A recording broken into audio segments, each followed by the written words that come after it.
Imagine standing on the edge of a massive cliff at sunrise. The light is absolutely perfect, the mist is rising off the valley, and you have the shot of a lifetime right in front of you. You reach down to your camera bag and pull out your trusty Nikon Z7 II. You frame the shot, but as you press the shutter, a bitter thought creeps into your mind. You realize that while your camera is good, your friends who shoot Sony and Canon are living in the future, while your expensive gear feels completely stuck in the past. For 6 long, painful years, Nikon shooters have been left out in the cold. You have been staring at your screen, watching the calendar flip, and feeling like a completely forgotten child. While Sony and Canon fans have been feasting on insane AI autofocus and lightning-fast stacked sensors, Nikon gave you nothing but crumbs and minor firmware updates. The silence from Nikon headquarters has been absolutely deafening. But right now, the crickets have finally stopped chirping. The leaks have officially turned into a massive, unstoppable flood. The Nikon Z7 III is real. It finally has a rumored price tag, and the specs are designed to throw a heavy, devastating punch straight at the competition. But we have to ask the ultimate question. Is it a little too late? The competition hasn't just been standing in the ring with Nikon. Sony and Canon have been winning by a brutal technical knockout for 2 years straight. Today, we are breaking down every single leak, every internal whisper, and every supply chain secret to see if Nikon is truly back in the game. Are they making a legendary comeback, or are they just arriving at a party that ended at midnight? Let's be real for a second, because the timeline here is honestly painful. If you are a Nikon shooter, you have earned the exact right to be a little salty. The original Z7 dropped way back in 2018. It was a bold start for their full-frame mirrorless journey. The Z7 II followed in 2020, which fixed the single card slot drama, but kept the exact same slow internal soul. Since then, it has been total radio silence. For 6 long years, Nikon has been completely hyper-focused on the Z8 and the Z9. We get it because those are incredible machines. They are the sports and cinema giants that put Nikon back on the map and proved they could build elite mirrorless tech. But in that process, Nikon seemingly forgot about the exact people who built their reputation in the first place. They forgot the landscape photographers, the studio artists, and the portrait pros. They left their core audience holding onto aging bodies while the rest of the industry sprinted ahead. While Nikon was busy perfecting the Z9, Sony released the powerful A7R and the A7R. Canon dropped the R5 and the stunning R5 Mark II. Even Fujifilm managed to update their medium-format monsters twice. Nikon hasn't just been late, they have been dangerously late. They allowed their rivals to capture the hearts and minds of the entire creative community.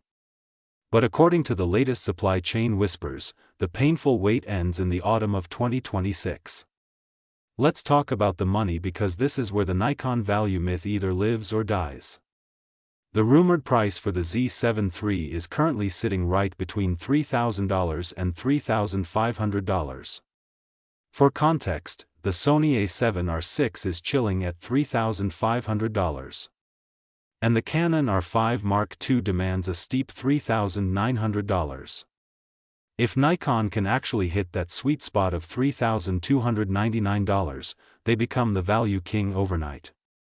They absolutely need to undercut Sony by at least $200 to convince people to stay. In a world where inflation has turned mid-range cameras into crazy luxury items, that small price gap is the only thing that will stop a loyal Nikon user from glancing at a Sony catalog. If they push past $3,500, they aren't just in trouble. They will become completely invisible. People do not wait 6 long years just to pay a premium for hardware that feels like a catch-up project. Nikon needs to prove to the world that brand loyalty has a financial reward. If they fail to price this camera correctly, it will be dead on arrival, no matter how good the internal technology is. Now, let's get right into the guts of this thing because the leaked specs are where the real story hides. We are looking at a brand new 61-megapixel stacked BSI sensor. Stacked is the absolute magic word here. If you don't know why that matters, listen very closely. The old Z7 sensors were beautiful, but they were incredibly slow. They had terrible rolling shutter issues that made the electronic shutter almost useless for anything moving faster than a turtle. If you tried to panning across a scene, buildings would lean and lines would bend. A stacked sensor changes the entire math of the camera. It means lightning-fast readout speeds, zero distortion in your electronic shutter, and a massive boost to autofocus calculations per second. It bridges the gap between high resolution and extreme speed. On top of that, you are looking at 8K video at 60p and 4K video at a smooth 120p.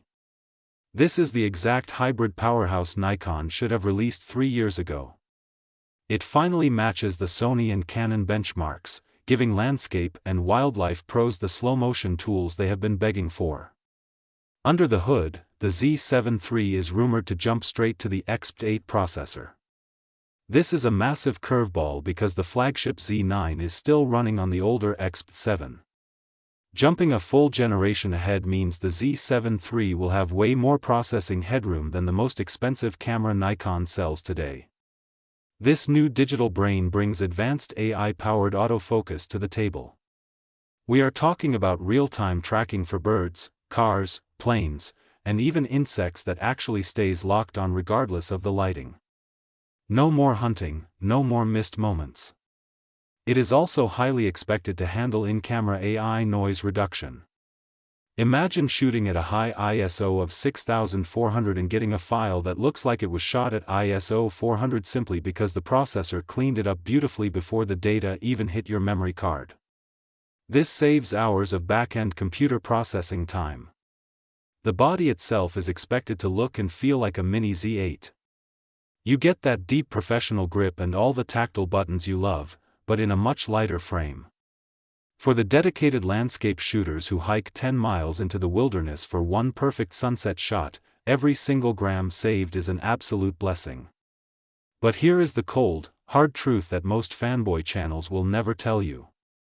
Specs on a piece of paper do not mean a single thing if the real-world execution fails. Nikon has 3 massive hurdles to clear with this launch. First is the autofocus reliability. Sony is still the undisputed king of sticky autofocus. When a Sony camera locks onto an eye, it acts like it is permanently glued there. Canon is a very close second place. Nikon is currently in a respectable third place, but respectable does not win gold medals in a hyper-competitive market. If the Z7 III still hunts for focus in low light or loses a subject behind a single blade of grass, it is an instant deal-breaker for working professionals. The second problem is the lens ecosystem. Nikon's S-line lenses are optical masterpieces and they are arguably the best glass in the world, but they are heavy and they are wildly expensive. When a Sony 50mm f/1.2 is hundreds of grams lighter than the Nikon equivalent, professional wedding photographers notice that difference by the end of a long 12-hour day. Plus, Nikon is still very protective of their lens mount. While Sony users enjoy a giant buffet of affordable lenses from Sigma and Tamron, Nikon users are often forced to pay the heavy first-party tax. The third problem is pure timing. By the time this camera actually hits the store shelves in late 2026, the Sony a7R VI will have already been on the market for over a year. Sony can easily slash their price by $300 on Black Friday, and suddenly Nikon's entire value argument completely evaporates. Nikon is playing defense in a game where they used to set the rules. Right now, they are clearing out old Z7 II stock with massive discounts. This is the clearest sign that the successor is right around the corner. They need to completely flush the warehouses before they can announce the new king. It is a smart business move, but it is a highly frustrating one for the loyal fans who have been holding on to their 2020 gear while the rest of the photography world moved fast into the future. So, what is my honest opinion on this product? The Nikon Z7 III looks like a true masterpiece of engineering that is sadly arriving a day late and $1 short. If you are already deep in the Nikon ecosystem, if your gear closet is completely full of Z-mount glass and you absolutely love the way a Nikon body feels in your hand, this is the exact upgrade you have been dreaming about. It is the perfect tool for ultra-high-resolution stills, massive gallery prints, and aggressive cropping. It completely fixes every single complaint we ever had about the Z7 II. But if you are a working professional who needs a brand new camera today to put food on the table, you simply cannot afford to wait for maybe soon. You should buy the Sony or the Canon right now, and you should not look back. Nikon is not trying to win over brand new converts with this camera. They are simply trying to stop the bleeding and keep their most loyal fans from jumping ship to other brands. It is a retention camera, not a conquest camera. Nikon has spent 6 years perfecting this design. And while they were working in secret, the entire world changed. High resolution is no longer the magic novelty it used to be.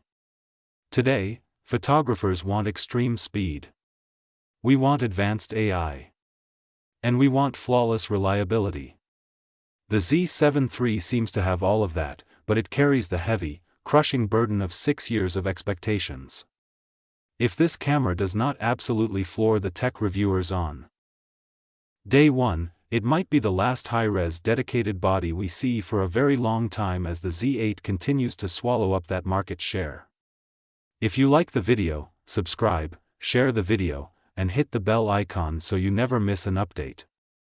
When the official announcement finally drops from Nikon, I will be right here with a full spec breakdown within 24 hours to tell you if the leaks were right or if Nikon pulled a fast one on us.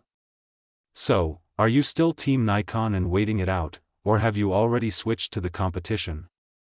Let me know your story in the comments below. I read every single one. Thanks for watching, and remember, the best camera in the world is the one you have in your hand right now, not the one you are waiting for in a rumor mill. Go shoot something amazing.